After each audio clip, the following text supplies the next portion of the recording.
Gurubhyo Namaha.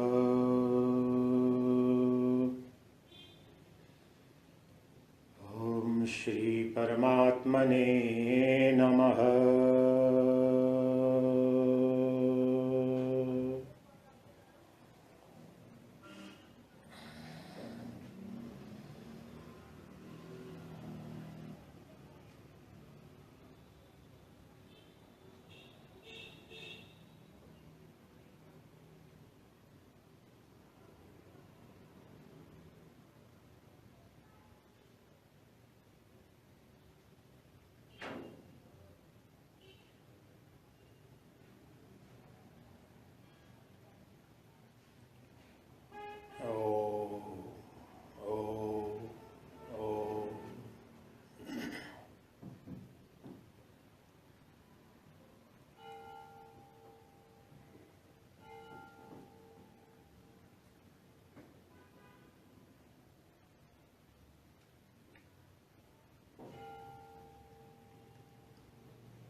Dear Divine Selves,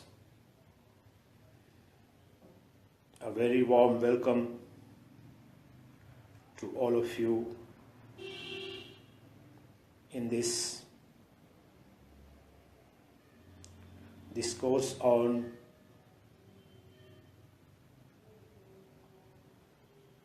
the supreme secret of life,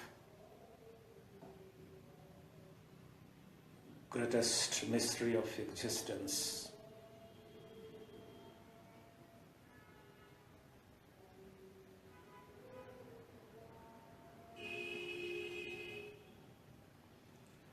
As the title suggests, supreme secret of life.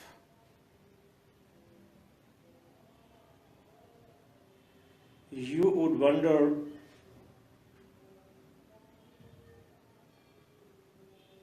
what is secret, at least in this life.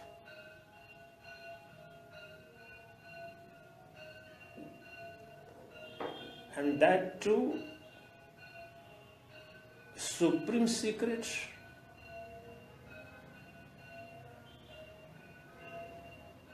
It does mean that there won't be a higher and superior secret pertaining to life than the one I am likely to talk about. So what's that?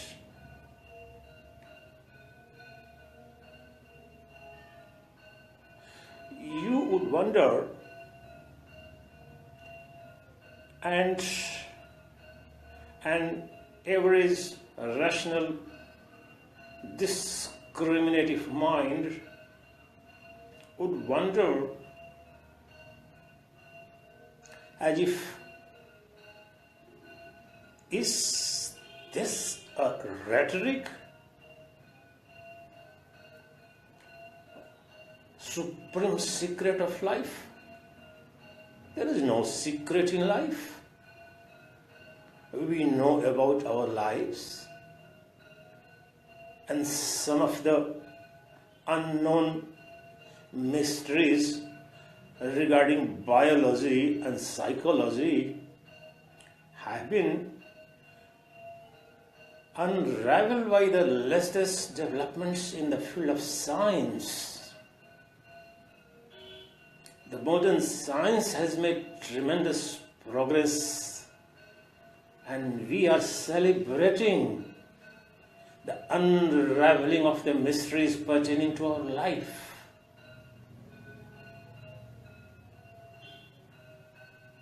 But have we wondered all these scientific discoveries, technological innovations might have made our life physically a bit comfortable, brought each one of us closer. But has it reduced the tremendous gap between an average human being's set of desires and dreams and their fulfillment that we are able to realize, experience in our personal lives?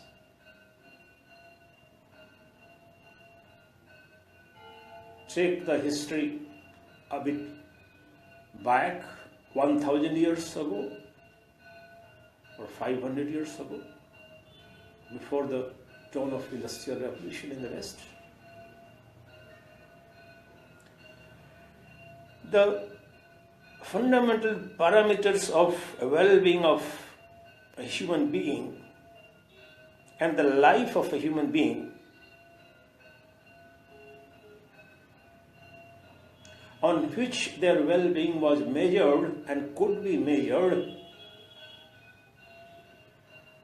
with that of the modern latest internet and mobile era, instant information era. Do we really believe that we are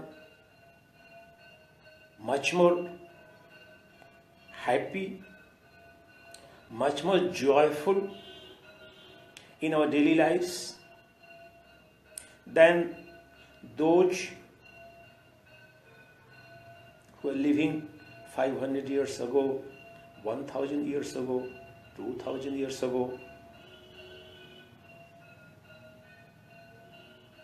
This is the fundamental question that even the recent philosophers and scientists have been trying to explore and do comparative studies. The gap between the expectations, desires, and the fulfillment that a society and immediate environment, economic and political structure provides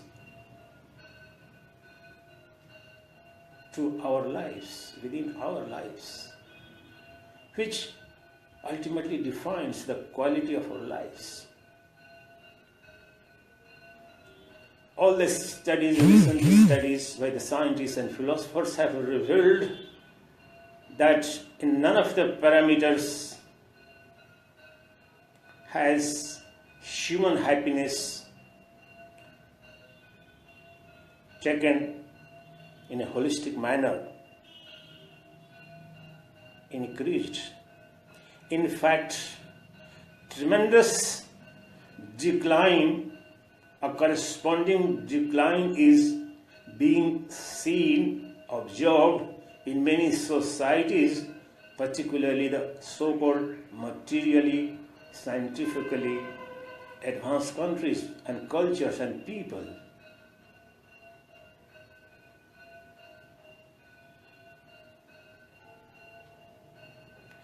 Are not the resources of all the universities, academics,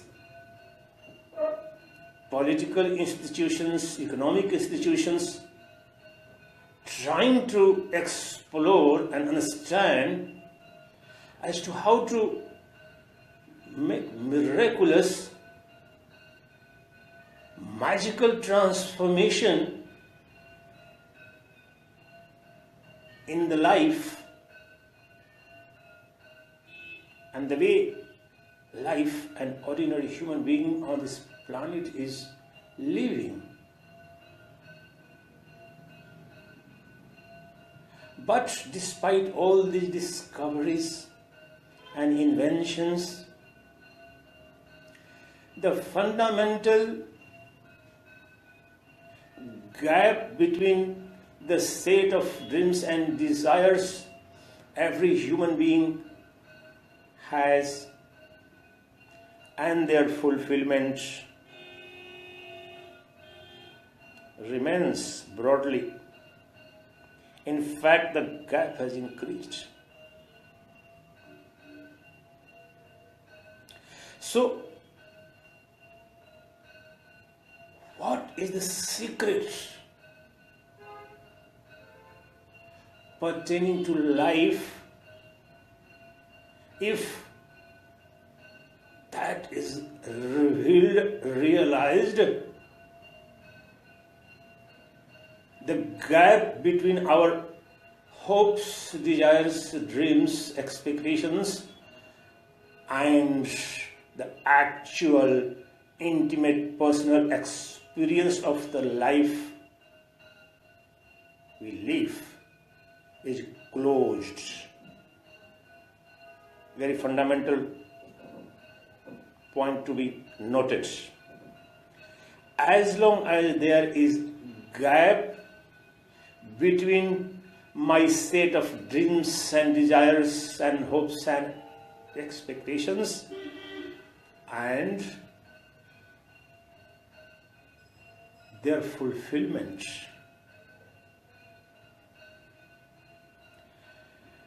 the hunt will continue, the search will continue,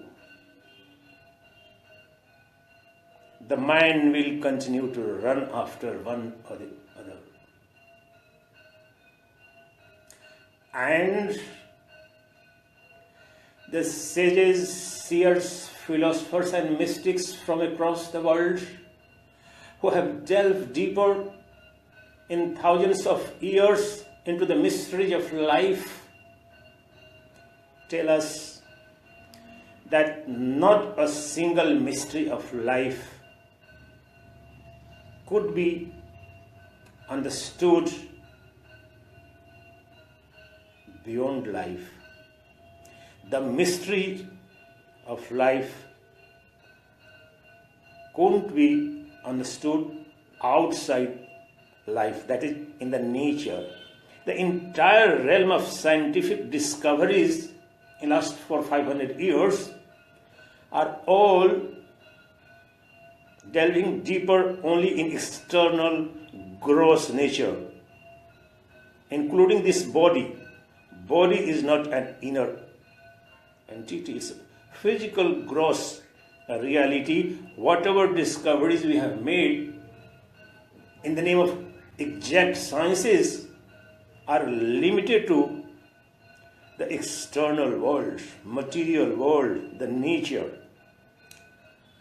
And the greatest philosophers, spiritual masters who have gone deeper within in search of the supreme secret governing and guiding our life, they tell us that the entire bunch of secrets is essentially emanate from only one secret, and that secret is not hidden or available in external, visible, gross material world. It's available and it could be discovered, experienced in the innermost core of our existence, right within ourselves. That mystery, the supreme secret of our life and entire existence, is lying hidden, veiled.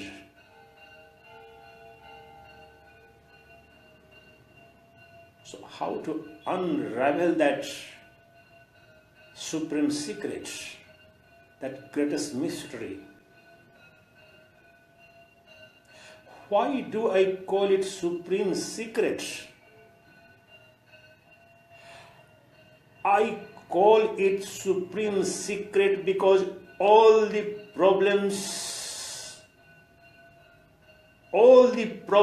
without exception, physical, mental, emotional, material, economic, intellectual, political, social, cultural, natural, all these problems and troubles and sorrows and suffering pertaining to them emanate simply because of the ignorance, unawareness of that supreme secret. Just one secret being not known, the life has become so miserable.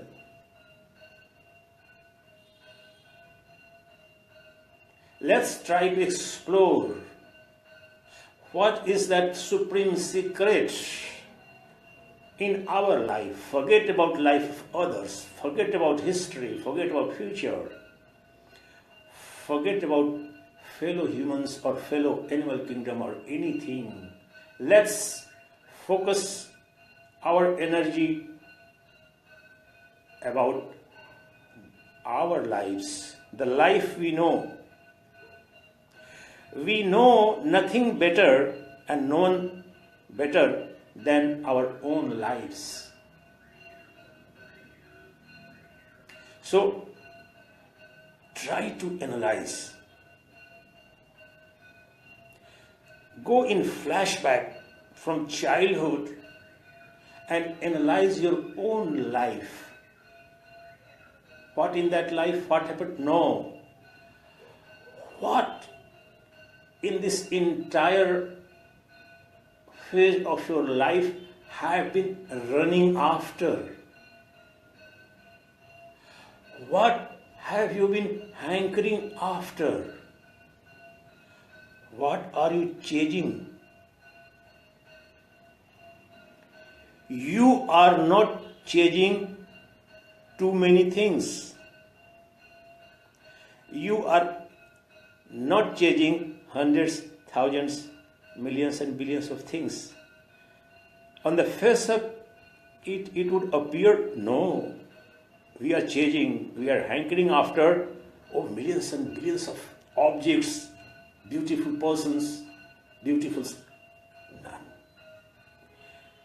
If you deeply analyze every single thought in your mind, every single desire in your heart, every word of yours, every action undertaken by your body, coolly, calmly, passionately, but a bit intelligently, you yourself would come to the conclusion that you are changing behind the facade of changing hundreds and thousands of things. You are changing just one thing. In each and every thought of yours, word of yours, action of yours, you are running after, aspiring for only one thing. That thing is called in Vedanta philosophy bliss, Ananda. Ananda is a technical term, very comprehensive term in Vedanta, and it's loosely translated in English either as bliss or as love, both meaning the same.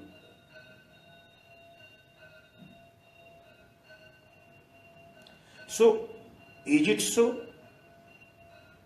And this truth I was suggesting you to explore within ourselves as humans, but those who had the capacity to understand the mystery of the entire nature tell us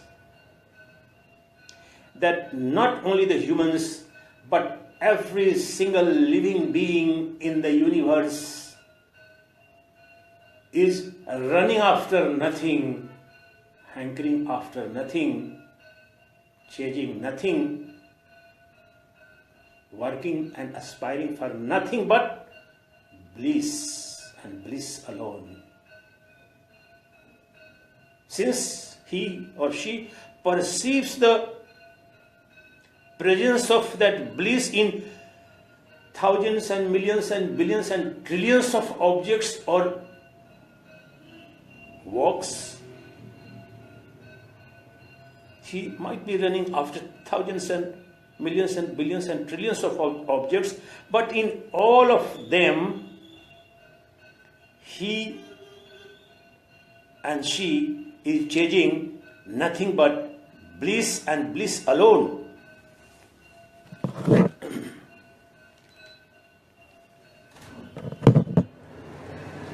Vedas say one of the very fundamental principles of Vedas about life and existence is that every living being in the universe is born out of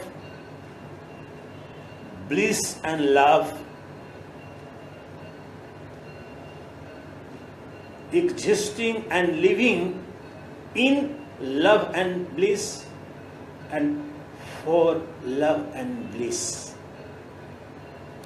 constantly moving towards love and bliss, and finally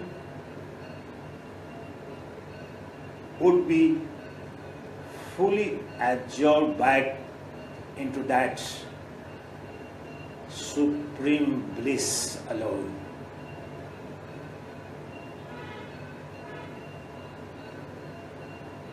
That bliss in Vedanta philosophy is called Anandamaya. One of the names of Brahman, the supreme reality in Vedanta philosophy, is also Anandamaya. The entire range of and dimension of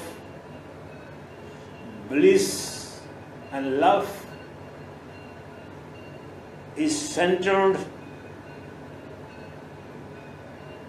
in that supreme reality alone.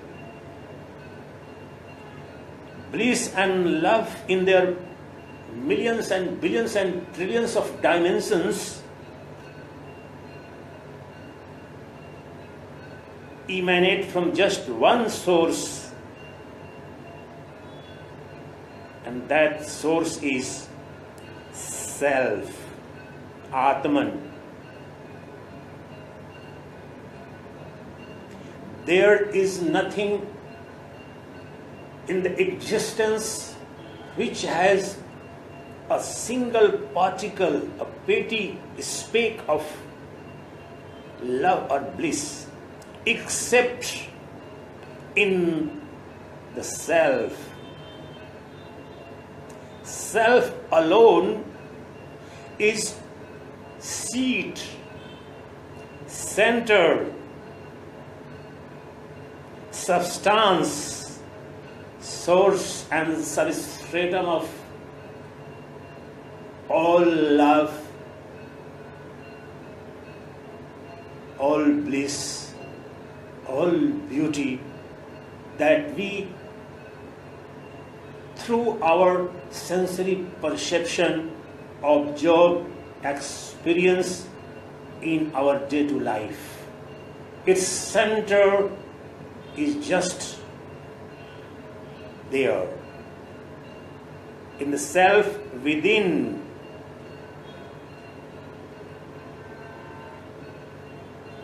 So now we will get the first principle of that mystery. I am saying not on the basis of just study of the scriptures and philosophical treatises. After the reading of those fundamental principles, I have experimented for long. I have tried to explore within what I have been chasing after since childhood.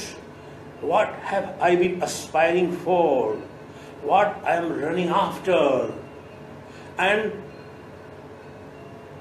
after intense and in-depth analysis of my own events of life,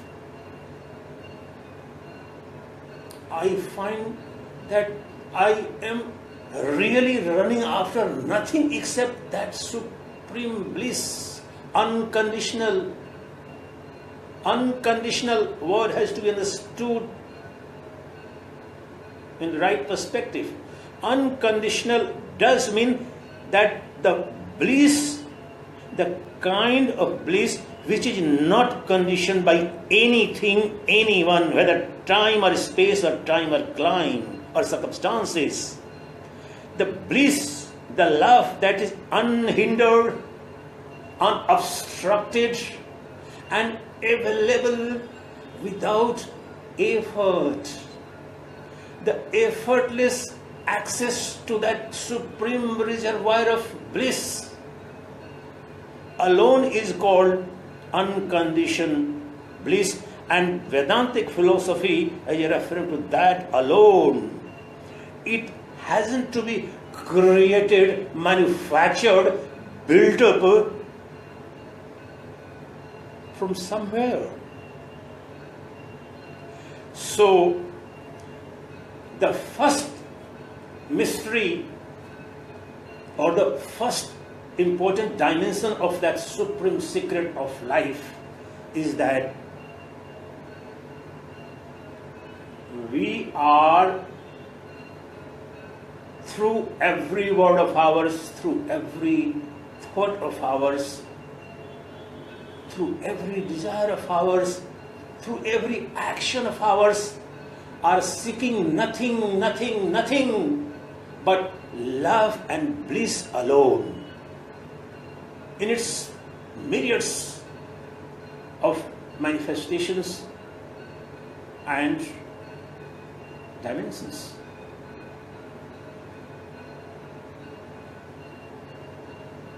So, what next?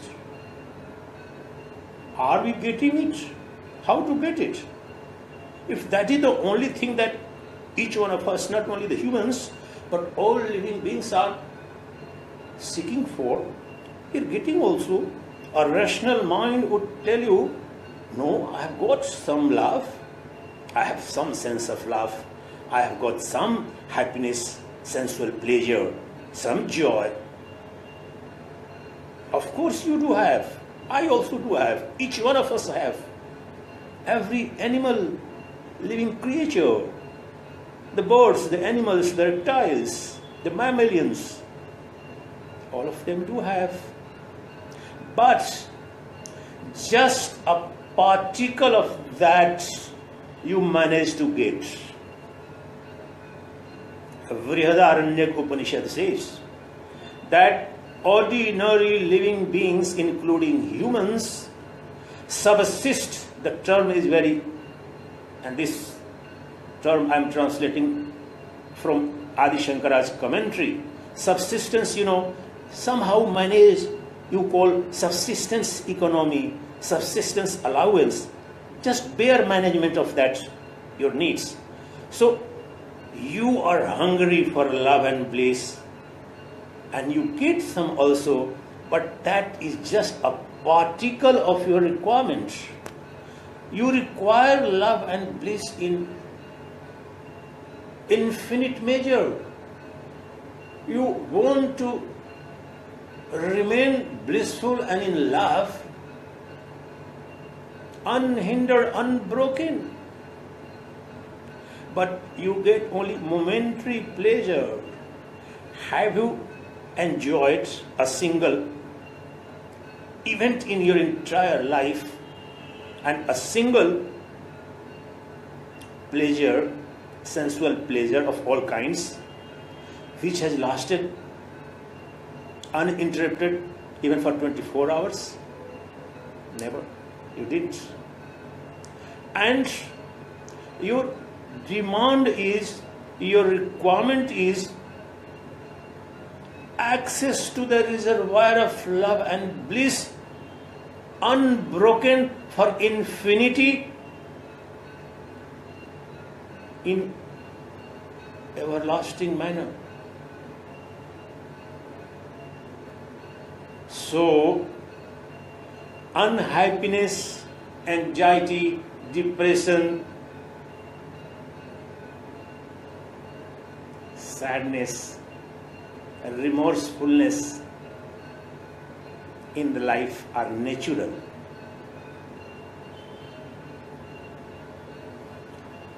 So, before we move to the second point, now we have come to know that we are seeking love, bliss, joy. This is our fundamental desire,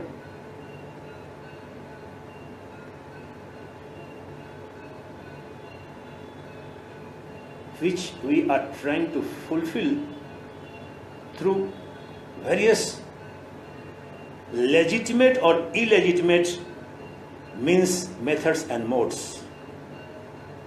I am going to make a very fundamental personal statement. Even the Vedanta philosophers would disagree with me. I dare challenge them. Listen carefully. Most of the metaphysical philosophy of the world, not only Vedanta, tell you that desires are the problem. Every other sentence in every treatise on Vedanta will tell you your desires are your bondage. Your vasanas, kamanas, your trishnas. Buddha also says, Vedanta also says, Krishna also says, Jesus Christ says much more strongly. And the rest of the philosophy also say desires are the problem.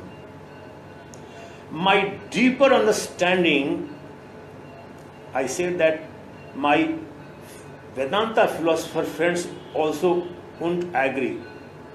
But my observation and my personal finding and personal intimate experience is based on a deeper reading and reflection on the fundamentals of Vedanta philosophy. And this is like, as I am going to tell you, I and my understanding, deeper understanding of the nuanced dimensions of Vedanta philosophy and all the spiritual systems tell me that desires are not the problem.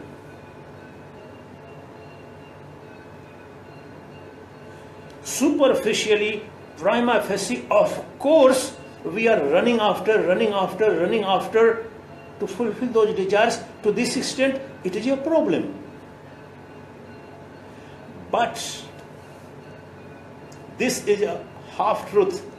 This is not full truth. This is Ardha Satya. The full truth is, and that I am saying on the strength of my understanding of Vedanta philosophy, the full truth is that desires per se are not the bondage, they are not ignorance, they are not a barrier between you and your supreme objective.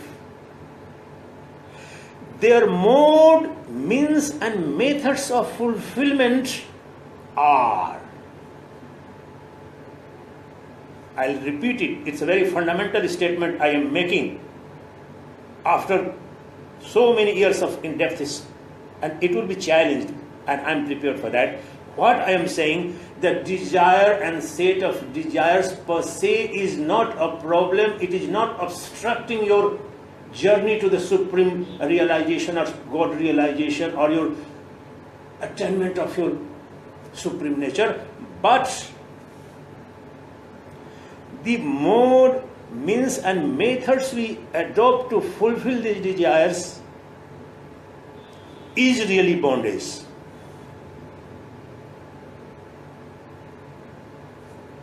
Let me explain it further.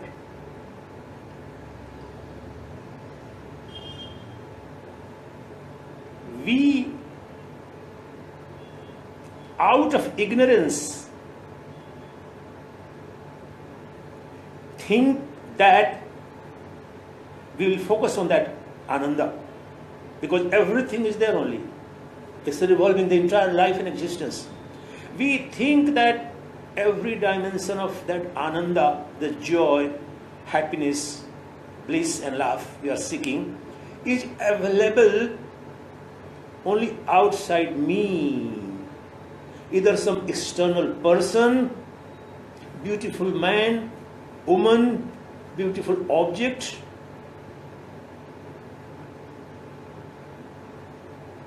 We never realize that the desire of love, bliss, beauty, if Vedas say is intrinsic to all living beings, how can you tell and declare it sinful? In Bible, wherever you see the term sinful, and it's frequently used in Bible, both in Old Testament as well as New Testament, invariably in more than 90% of situations, that sin and sinful act and sinfulness is referred for nothing but sexual indulgence. The scholars of the Bible will tell you, my Christian scholar friends will tell you. So that's called sin, the greatest sin. Every single act of sexual indulgence is declared in Bible as sinful. In Oriental philosophies, particularly Vedanta and all that, it is not, though it has also been declared as the problem number one, but not as sin. Nothing is declared here as sin. Vedanta especially doesn't consider anything as sinful or virtuous. Vedanta is an effort to transcend the all dualities. Therefore, if Vedas say that we are born out of Ananda, bliss, we exist in and for Ananda, and we will absorb back. And Brihadaranyaka Upanishad also says, Yajnavalkya in his dialogue with Maitreyi,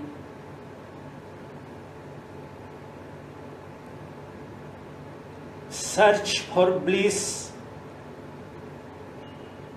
search for love is not illegitimate. Search of that in ephemeral, illusory objects is the problem.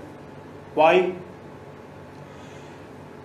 I do need 10 crore rupees to build a house. Suppose I do need an amount of rupees 10 crore to build a house I need to live there. Somebody promises, Swamiji, I'll give you not only 10 crore, I'll give you 20 crore rupees. I say, please give me, what's the problem? He says, Swamiji, take it. And he gives a check of 20 crore. And then he requests me to shower blessings on him. I shower the blessing, I take the check. I go in the bank, deposit in the bank, the next day I get a ring from the bank manager. Swamiji, it was a fraudulent account. This account has been closed long ago.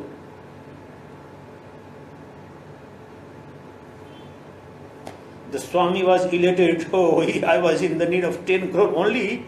Oh, this man is such a generous person. He has given 20 crore. I'll build 2 houses. Every single promise of love, bliss, joy, pleasure you get in the world through sensory pleasure is that fraudulent check. The mistake happens there only. The ignorance lies there only, not in the desire per se. Vedas say, Vedanta philosophy says that by nature we are blissful. We can't live for a moment without bliss. Can a fish be expected to live out of water?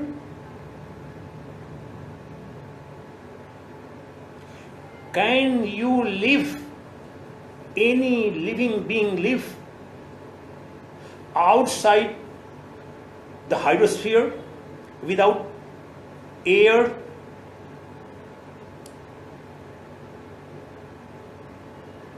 You can't survive even for a few minutes without air. It's granted, taken for granted.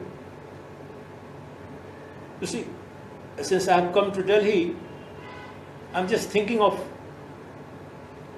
I should have got one air purifier installed. Delhi is too polluted, I'm suffocating. I have closed all my windows. Just a few days. But I'm used to pure air in the Himalayas, so I'm feeling suffocated. You can't live without air. Similarly, the bliss is most fundamental need, desire of each and every living being. So, what is the hypothesis now?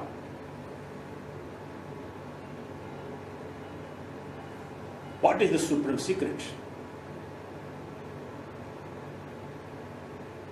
The supreme secret is that what all of us are seeking after, running after, begging for is not illegitimate or wrong or malified. It's right. But we are searching it in the wrong place. We are looking for it in the places where it doesn't exist. I want to enjoy the real beauty of a full moon, glowing full moon. In the painting of that full moon, that's the problem. The entire phenomenal world and the objects of pleasure which promise to provide that love, bliss, joy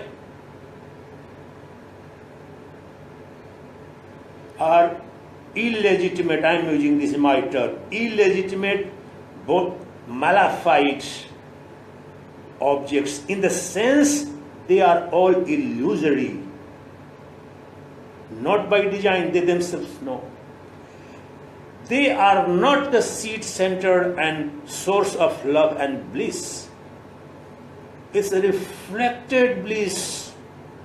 It's the shadow of love and bliss that is there in them.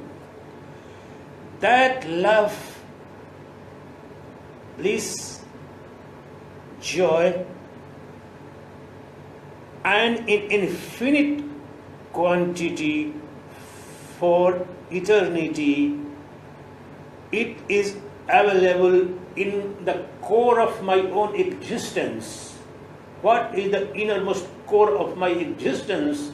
The innermost core of my existence is that which illumines and reveals every single act of mine, every thought of mine, every single cell of my body is being revealed and illumined by that and that alone, and that is called Atman. When I am raising my hand, when I am speaking with slow voice or loud voice, who is deciding, who is illuminating that decision? Every single, to raise my palms or hand or finger, so instantly it's happening. Who is doing? Not body. From top to bottom, that self of the nature of pure intelligence, pure consciousness, pure awareness, alone is the source, center and seat of that bliss, love, joy, pleasure.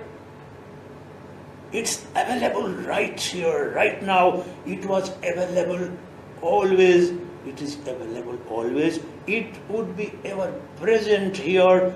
But you might have seen, I have seen so many people, particularly old age people. I myself do. Sometimes for reading, I say, oh, where is my speck? And sometimes it's just there. I have put it that way. I have seen so many people, it's hung around their neck and they are looking for this speck. Where is my speck? All around the house. So, the bold, simple declaration and that supreme secret of life now I am making is this: that whatever you are seeking, searching, hunting for, looking for through millions and millions of incarnations, ages, and also if you don't believe in, forget it. I'm not bothered. Analyze this life also. Even if you are an atheist or agnostic, my philosophy applies equally to each and every one of us. Analyze the events of your own life, this life, and then the conclusion is that we are seeking through every single thought of our mind, every single cell of our body, every act of our body and senses, every word of our life, nothing but bliss and love alone. And if this is what we have been looking for, this is what we have been searching for, and since morning to evening, 24/7, we are working very hard to get this and this alone. The paraphernalia of marriage and network of family and relationships we have created is nothing but infrastructure, human infrastructure and network and paraphernalia you have created for that bliss, securing bliss and love alone, nothing else. And it's a supreme mystery, the supreme secret of existence, because what you are seeking in the external world, you are working day in and day out, you are taking so much of risk in the life to get that love and bliss and joy and pleasure. Even that momentary particle, the momentary pleasure comes after a lot of effort. You have to work very hard to get that object of your love and joy. Nothing is free in the world. But the supreme secret, those who have unraveled, and that's why it's a supreme secret, realize that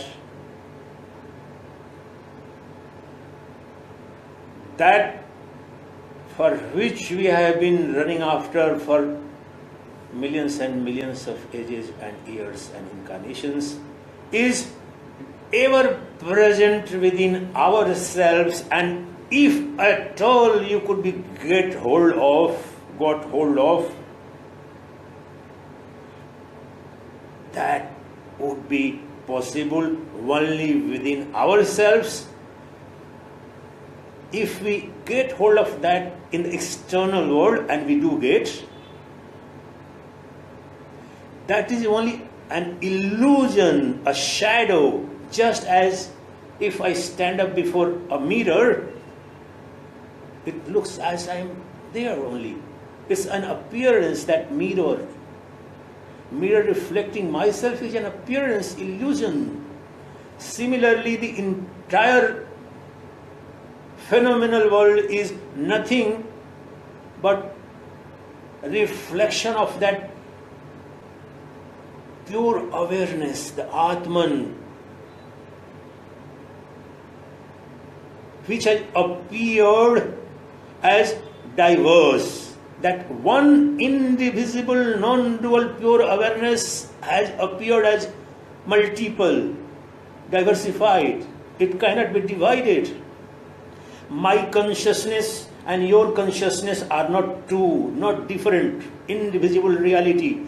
The consciousness and intelligence that is illuminating your life at this moment, which enables you to listen to me, to understand the meaning of the words, is the same which enables me to speak out. Which language I have to speak, which words and grammar I have to keep in mind to make a sense to what I am trying to suggest. Every single thing is being illumined, and it's happening in the light of pure intelligence, in the light of consciousness. And the next dimension of that supreme secret is this. The next dimension, there are three dimensions of that supreme secret. The first, I have explained to you that Ananda, the bliss alone, is what is driving every moment of our life. Second, and the mystery part is that it is not in the external world, it's right here. The second dimension is analyze your life. Have you come across a single living being, not only humans, living being, an ant, a fly, a mosquito, a squirrel, a mouse, a jackal, a sparrow, a crow, a tiger, anyone loving to be killed, harmed, hurt? Have you? If you run after a dog or a cat to hit it with a rod, does it love it? Does it invite a smile at you? None, none, none. 1-year-old child, a few months old child, if you create a look, ferocious look, it starts crying, understands. It senses the fear, the harming dimension of your emotions and vibrations. He starts hurting. That's why it starts crying. Just you raise your hand towards a small child, it will start crying. Do we ever love to be extinguished, killed? There is none in the living existence who doesn't want to be immortal. Each one of us has a fundamental desire to be immortal. We don't want to die. Even a mosquito doesn't want to die. A fish doesn't want to die. A fly doesn't want to die. A cow or a buffalo or a tiger, none. No one wants to die. So what is the hypothesis now, or the conclusion coming from this? See, Vedanta is a rational and scientific philosophy to help us understand and examine and analyze our life. We read the books, but books and conclusions of books are of secondary importance only. So that's why I'm trying to make you understand the life that is ours. The fundamentals I am talking about are not for either sannyasis or a garhastha or animals or not, irrespective of all the caste, gender, good, bad, ugly, these fundamental principles are governing entire existence. So, we come to the conclusion about the second dimension of that supreme secret, that there is not a single living being who would like to perish, who would like to be killed, who doesn't want to be immortal. We, all of us, want to exist for eternity. But do we? We don't. Here is the catch now. Why don't we want to die? Why do we wish to remain for eternity? It's simply because we are eternal in our reality.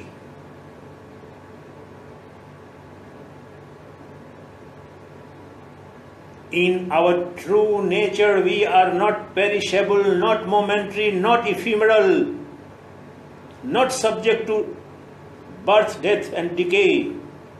We are unborn, not subject to death and birth. We are in our true nature eternal, immortal reality, and therefore the manifestations in the form of all living beings do have a lingering desire, hidden, very strong, intimate desire to live somehow.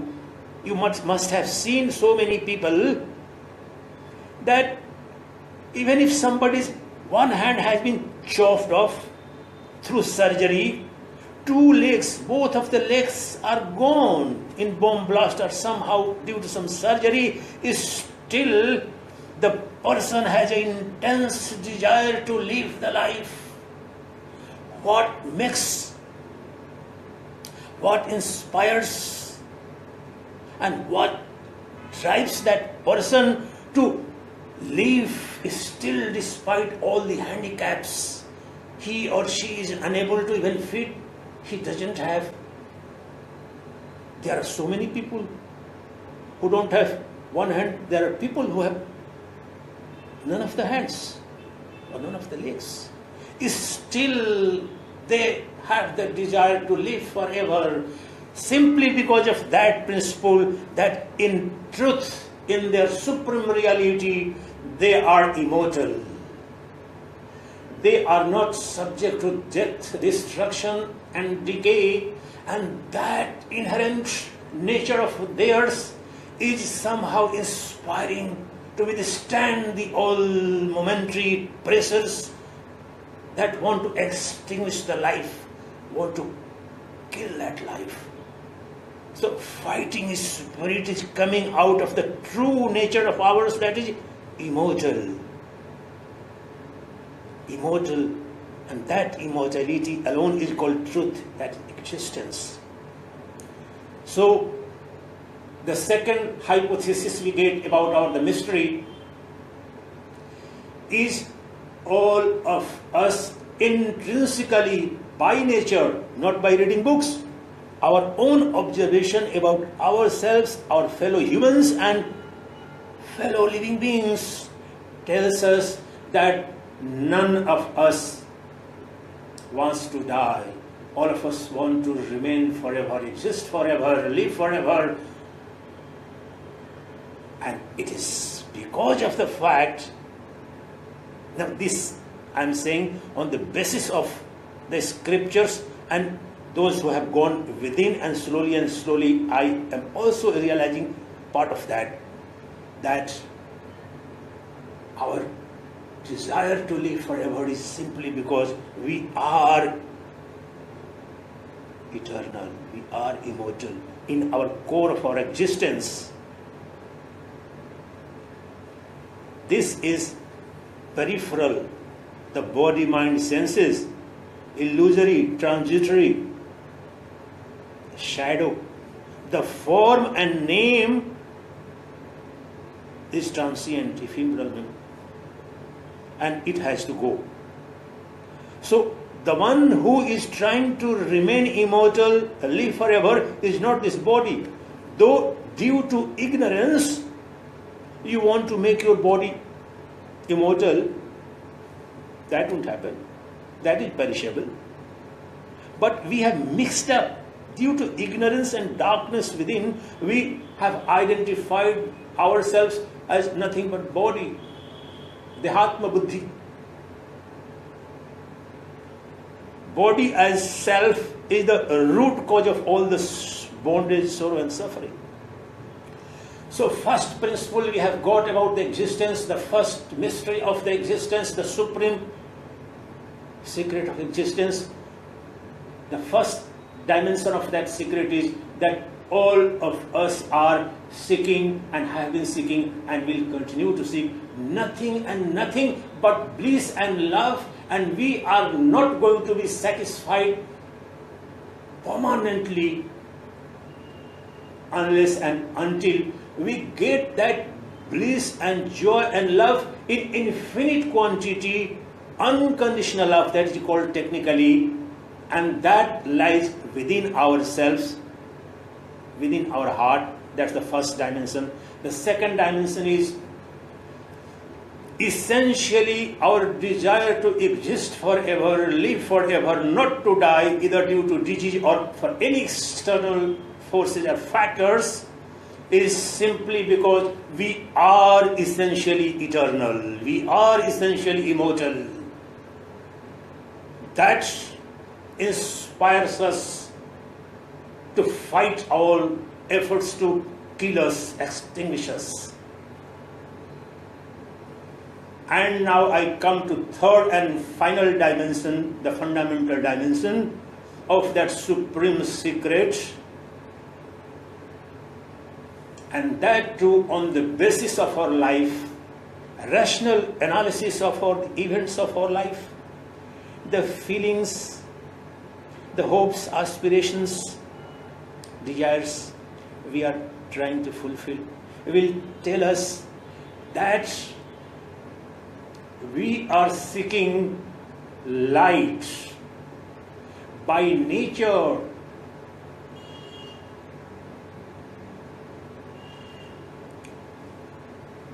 In this particular dimension, there is slight difference between the human race and the rest of the animal kingdom. Because the state of evolution of the animal kingdom is slightly different than that of the state of humans at present. So essentially that same pure intelligence is pervading the life of that ant, that lizard also, but the lizard, the ant or the fly or the mosquito is not aware about its that consciousness part, the light of consciousness. We are seeking light of consciousness. It's not ordinary life. The light of the sun and the light of fire are ordinary fires. The light I am talking about, and the physicists tell you that the entire universe is nothing but an infinite energy filled of light and light alone. Everything boils down to dissolves into the formless light. The light present within my heart as the self, the pure intelligence, pure awareness, which is illuminating my words, which word I have to speak out, with what meaning, what I have to say, and the same light present within you is illuminating your hearing faculty as an equipment. So the words which are reaching through your ear and processed in the mind and then finally are illumined and revealed, saying something to you, that is the light. That is called Chida, Chaitanya. Third dimension of that supreme secret. All the efforts of the mankind, especially by the scientists and philosopher, to unravel the mysteries of the nature and life are just their search for unraveling the hidden dimensions and parts of our life. All the inventions or discovery in physics, chemistry, biology, or all the other sciences for which you announce every year you get and you come to know Nobel Prizes are nothing but innate desire of the human beings to access the infinite light, where nothing remains in darkness, nothing remains under wrap, nothing remains veiled. You want everything to be unveiled. Everything should be illumined and revealed before ourselves as transparent, crystal clear reality. This too is one of the innate desires of all beings. And these three dimensions constituting the supreme secret of our life, governing each and every moment of life, alone constitute what we are. I am for the first time using the term, I deliberately didn't use. The typical Vedanta philosopher or a Sanyasi would have started with that, but I deliberately avoided it to make it a religious or a spiritual exercise. No, I want it to remain a scientific inquiry. Now, it would be very easier for you to ask the question, who I am. Koham. In Sanskrit they call Koham. This is the most fundamental question around which the entire philosophies of the world have veered around and evolved around. What I am, who am I? And I reverse the process. I explain the mysteries, the fundamentals. Some of the fundamentals, it has to be explained further. It will happen in other discourses later. But the fundamental will remain the same, that now I am making the fundamental statement. I am what? I am seeking. You are what? You have always been seeking. If you are seeking money, if you are seeking name, fame, power, wealth, love, joy, bliss,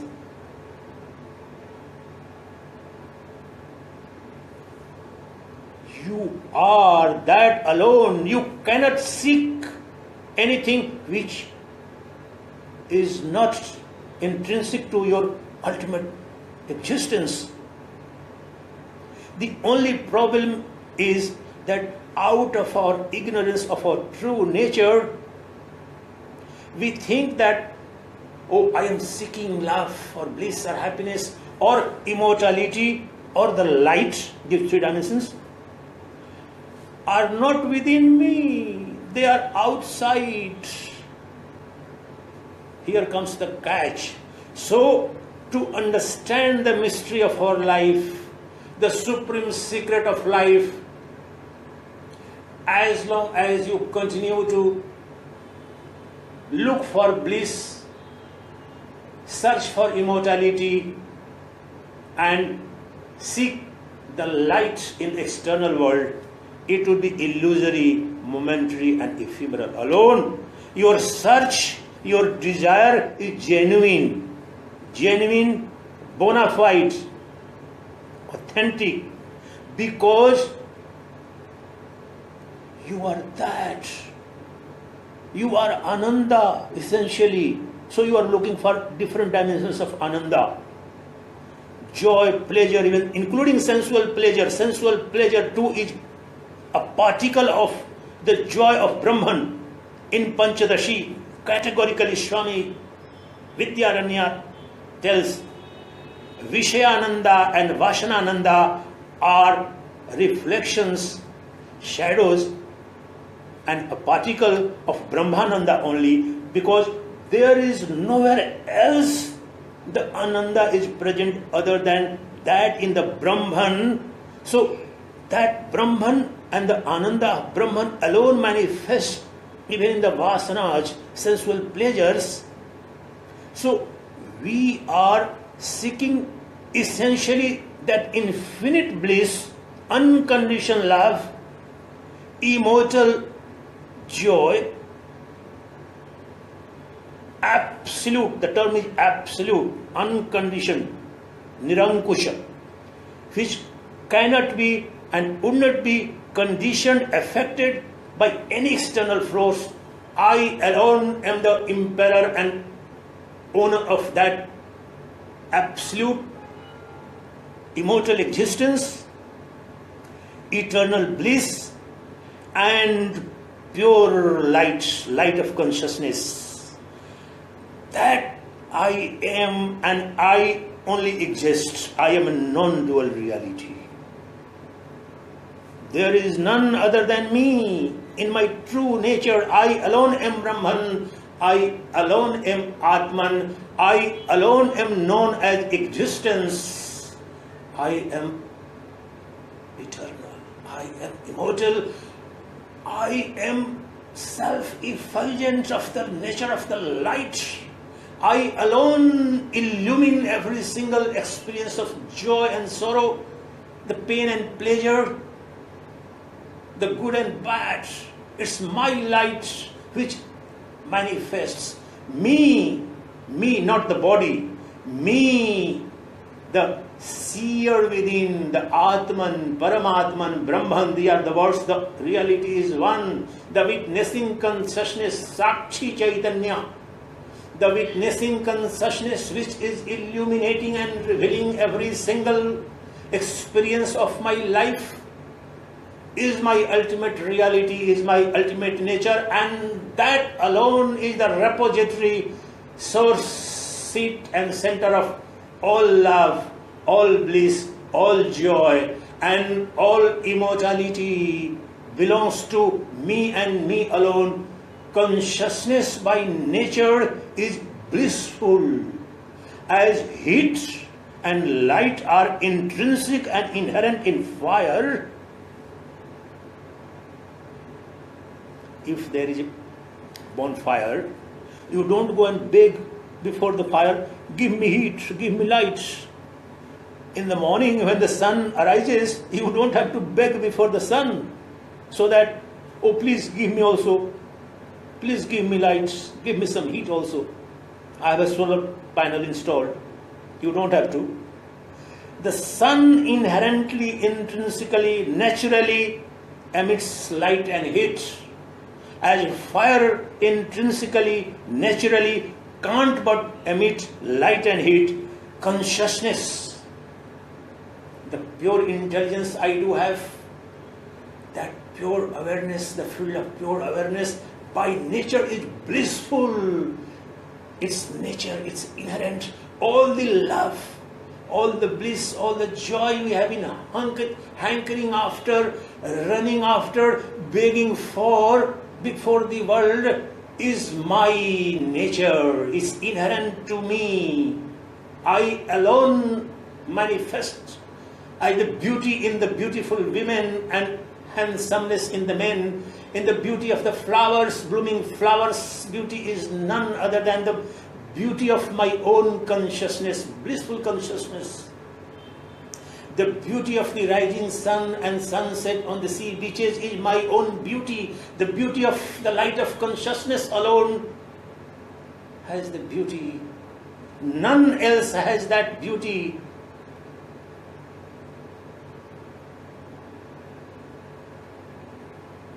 And that is why I have fallen from that state. Due to ignorance, I have identified myself as not that self, the self-illumined, self-existing reality, but the body, this perishable body, this is primordial ignorance. My unawareness, obliviousness of my own nature is a root of all this suffering. The reason so prominently, so loudly Upanishads and especially Jagadguru Adi Shankara declares that you are not going to get salvation or liberation or moksha through any number of karmas, because darkness can be removed not by wealth but by light alone. These are the words of Adi Shankara. The darkness can't be dispelled by wealth, which can be earned and which is earned through actions. The darkness can be dispelled only through light.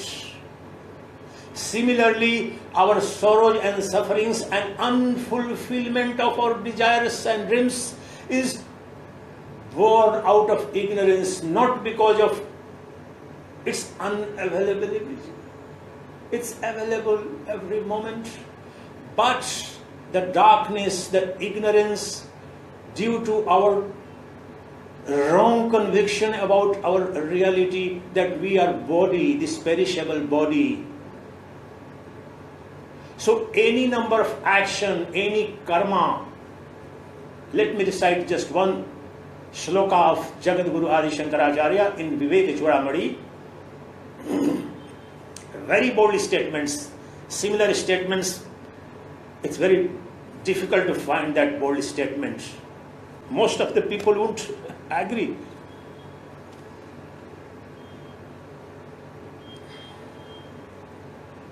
Pathantu shastrani yajantu devan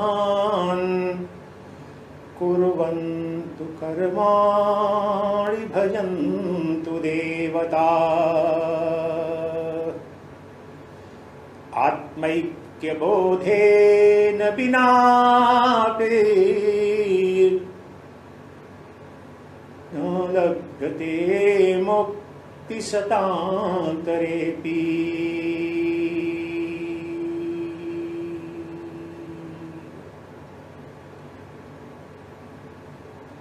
Jagadguru says,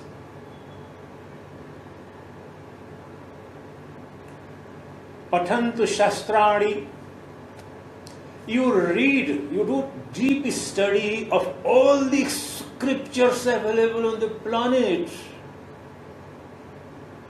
You worship all the deities in the world. You do any number of yagyas in the world, any number of yagyas you could conceive of. You do all the yagyas, yet all these acts are not going to bring liberation to you, bring light to you, unless and until you finally realize the identity between the individual self and the Supreme Self. That knowledge, that light of the identity between the individual self and that Supreme Reality alone is going to give salvation, liberation, the Supreme Freedom. That is called whatever Nirvana, Moksha or self-realization. It's simply because of the explanation I was giving that the love you are seeking, the joy and bliss you are seeking, the immortality you are seeking, and the light you are seeking is not something to be attained from somewhere else, to be manufactured from somewhere else through efforts, none. It is simply because of the darkness, the ignorance, the lack of knowledge of the true self of yours, that you are begging before the world. You are so afraid of being killed, being eliminated, or being miserable, not having bliss and love. or being ignorant, unaware of all the things. You by nature are Sat Chit Ananda, the truth eternal, immortal that you are. You cannot be extinguished as self, pure intelligence. You are immortal. As self, the light of consciousness, I told you, the light of this entire existence is nothing but an infinite space of consciousness, pure awareness, within which and upon which and through which these millions and trillions of diverse objects just momentarily appear as an appearance, temporary appearance. And that supreme reality is that of the nature of light, that infinite, indivisible, non-dual reality, and that is omnipotent reality. So only through removal of the veil of darkness and ignorance, you are going to see the final cessation of all your sorrows and sufferings will come to an end, not through action, not through riches, not through money, but only through light, light which shows your true nature. I will conclude this today's discourse by a small incident pertaining to Yajnavalkya and Maitreyi, which will clarify this. The focus is that, and the problem is that darkness, the ignorance alone is our problem. It's not the efforts, the work, the action which are going to and lead to cessation of sorrow and suffering, but the knowledge. That is what the quintessence of Upanishads and Vedanta philosophy, that knowledge alone is going to end your suffering forever, bring that eternal reservoir of bliss to you, and you are immortal. You have to just realize that you don't have to become immortal. You are eternal. Even if you want to kill yourself, you cannot kill yourself. There is no way. It is beyond the capacity of the God or Brahman to kill himself. It's not possible for the God. When Yajnavalkya, he was the greatest intellectual, I would say, of that time. The richest intellectual, greatest intellectual, most revered intellectual of the time. Nobody used to stand the Shastrartha. So, he had two wives. The first one was Katyayani, the second was Maitreyi, whose other name is Gargi also. When he was great intellectual, but still he was not sannyasi. He was married and he was a great master of Vedas and Upanishads. So he realized, as the injunction in the Veda is for the sannyasa in the fourth stage, according to Varanashrama. So he called both of his wives and he asked them that, my beloved ones, now I have decided that now time has come. Now is the time, and it's high time I move towards jungle. I live the lonely life as a sannyasi. I have lived enough of my householder's life. Whatever knowledge I do have, but it's all bookish, scriptural. So for my final attainment, my final self-realization, I will have to go out and become a sannyasi now. So I want to part my entire property. That's why I mentioned before you that he was the richest intellectual. Every shastras he would win. So he had huge amount of wealth. and he didn't have any children. So he said that I am going to divide my entire property between two of you. The first wife, the elder one, Katyani said, it's okay. Of course, if you have decided, it's our duty also to support you, not to obstruct your path. It's fine. Do as you wish and proceed. Then he asked Maitreyi. Maitreyi was silent. He asked, why are you silent, Maitreyi? Are you not happy? And he used to love Maitreyi so much. She was younger. She was very brilliant also. Being charmed by her brilliance only, he had proposed, and it was a love marriage. Immediately he proposed. She was so brilliant, and she then married. When he asked, why are you silent? Maitreyi said, my Lord, my beloved, the money and wealth you are going to give me, is it going to make me immortal? Will it be able to buy me immortality? This is the exact translation of what she asked in the Sanskrit, as you could find. Will that money buy me immortality?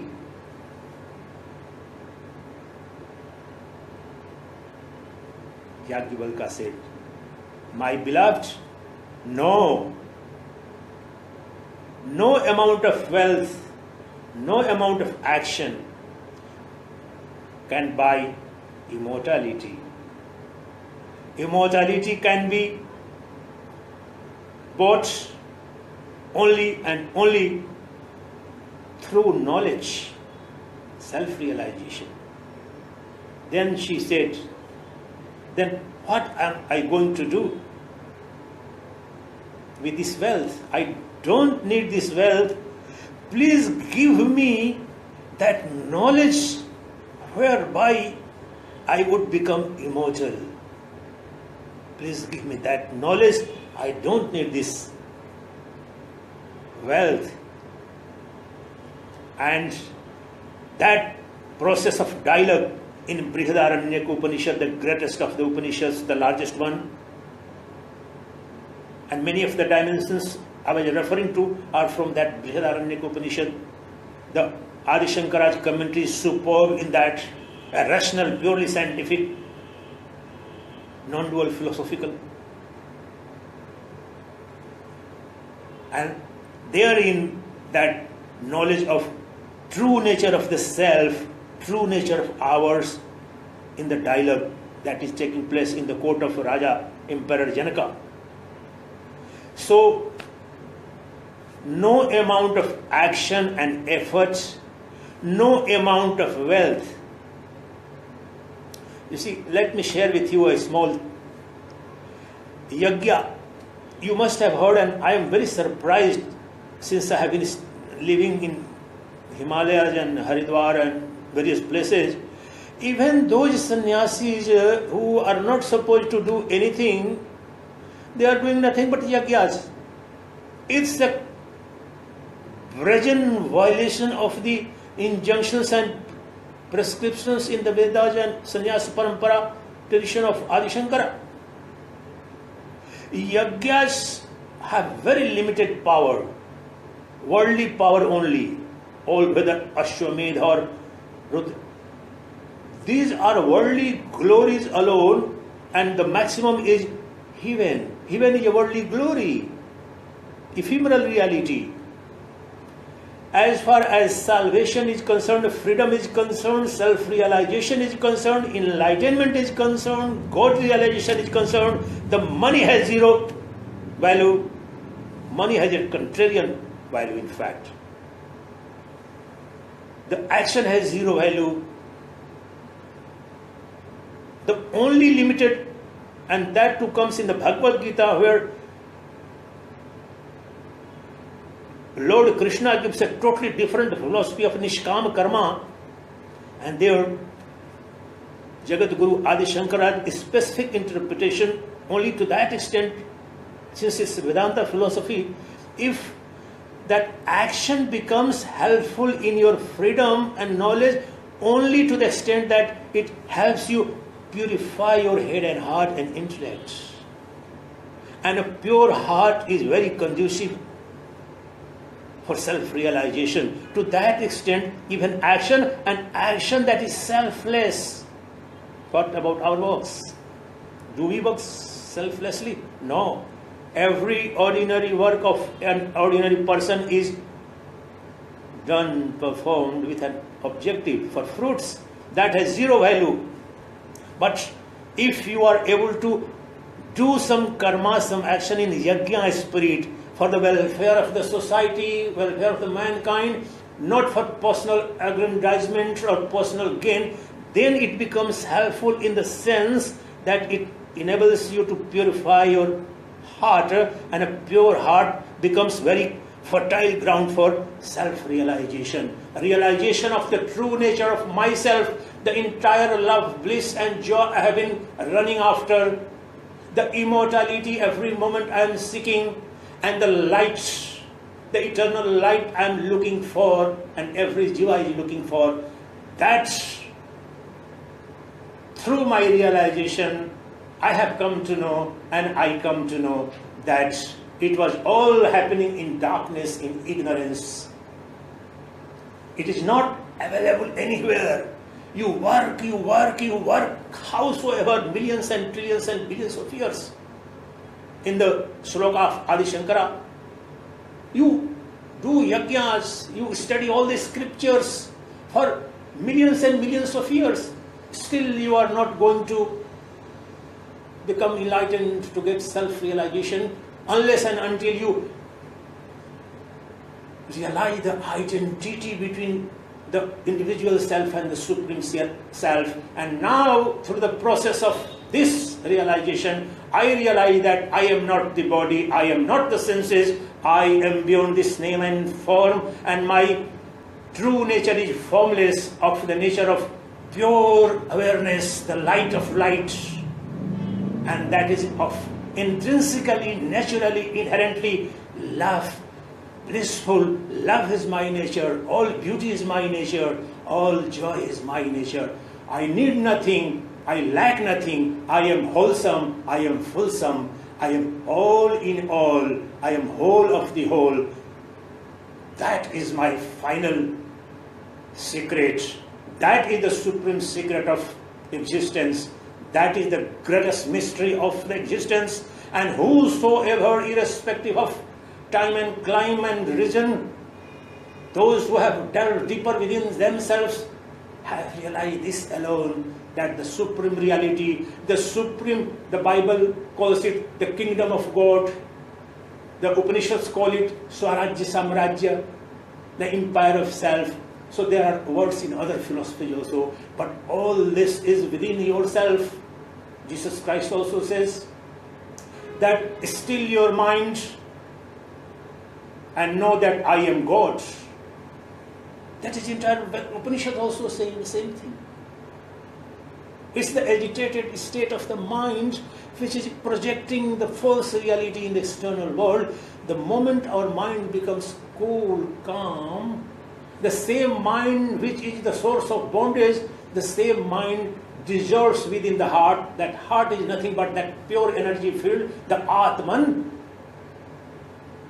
The mind which was source of misery, darkness and bondage, that same mind becomes the vehicle of salvation, freedom, knowledge, and that mind dissolves back into pure awareness. That is entire Nirvikalpa Samadhi.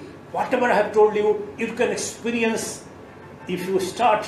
I am thinking of after a week or two, I will systematically start the Vedantic meditation process, whereby you can directly experience the self and the nature of the self and the blissfulness of yourself, and in that all the darkness is dispelled. You are free from all the fear. You realize your eternal nature. You realize your infinite, glorious an omnipotent almighty nature, your will manifests as the entire visible universe. Your desire gets instantly fulfilled. You become the one of the unfailing desires and unfailing will. That is the self-realized masters are supposed to be, and that is the final destination of ours. That is my purpose. And if at all I have helped, or I could be helped even one person, my desire was, after going to Himalayas and getting a great guru, self-realized, a Brahmanist guru, I have lost all my desire to communicate with the world. Still I don't have, if I somewhere feel that nobody needs it, I'm damn happy. I'm not interested in speaking to anybody. But so many people have told me, Sanyasi friends of mine, that no, Swami, you must continue. There are people who are likely to be benefited. And great saints have told us that if you help one person, two person, because that phenomena is unparalleled in the history, because it's told in the scriptures that one self-realized master, once his presence in the universe, in the planet, is such a revolutionary condition that it helps tremendous creation of tremendous energy in the entire human verse.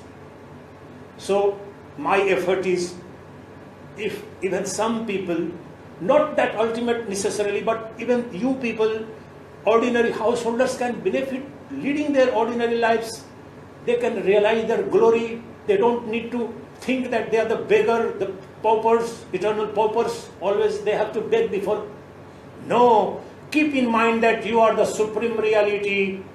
Remain and fulfill your duties, that doesn't matter.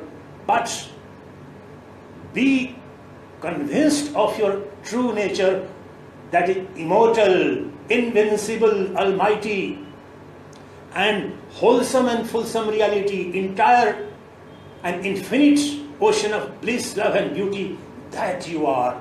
Light that you are, all the knowledge belongs to you. You are an infinite empire of awareness, knowledge, that you are. Even thinking, imagining this revolutionize your life from day one. I hope and pray that some of the dimensions, if you understood, start practicing. You don't need time. In your practical life, it will help. It will transform your life beyond imagination. That is my wish. That is my wish. May God bless all of you. Chidananda Rupa Shivoham Shivoham Chidananda Rupa Shivoham Shivoham Chidananda Rupa Shivoham Shivoham Nara Namo Nara.